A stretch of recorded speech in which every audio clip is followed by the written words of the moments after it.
Good morning, gentlemen. It's Active Aussie here, Wednesday morning. It's 11 a.m. I'm just at the Silky Oak region in the Mount Cootha lowlands this morning, a really magnificent area just near the Freers farm. This used to be a dairy farm, and there was also a potato chip factory. You might be able to see the buildings down there in the distance, and that operated until 2001, and there was also a horse stud nearby. Really prime real estate. I don't know who owns it now, but a very valuable parcel of land. Mount Cootha has been in the news recently because there have been several attacks on women at the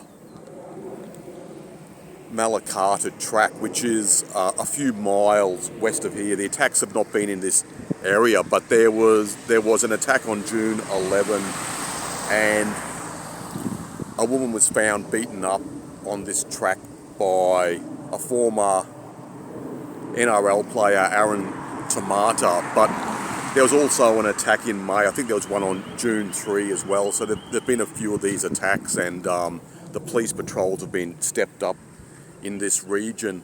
But generally speaking, it's fairly safe. But I'm just waiting to hear the narrative that this will be used as another sort of narrative to promote the idea that like all men are evil, which is just nonsense, obviously.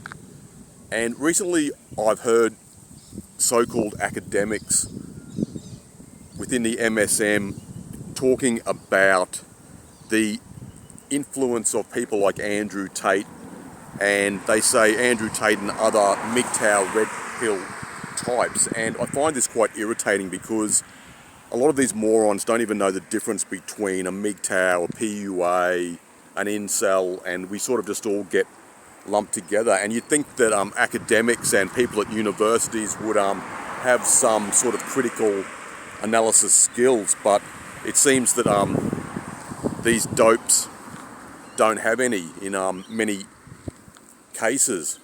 And just in regard to Tate, obviously he's not a MGTOW and obviously not an incel. I don't really know how to describe someone like Tate. I think he's just like a glorified type of PUA who promotes consumerism, and he's very materialistic, and he despises average men and disparages average men, and he's certainly not a type of role model for young guys, in my opinion. The type of lifestyle that these Tate types lead is not setting a good example for young men, and PUA activity puts young guys in danger. I've spoken about that before, so it's certainly not something that I would be promoting.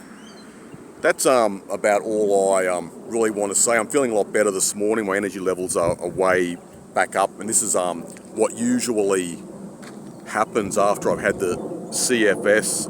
I usually recover quite rapidly, and I'll feel quite good for the next few days and be on a bit of a high, so it's really great. I can come out to places like this and I'm on like a natural high. That's what I like to call it.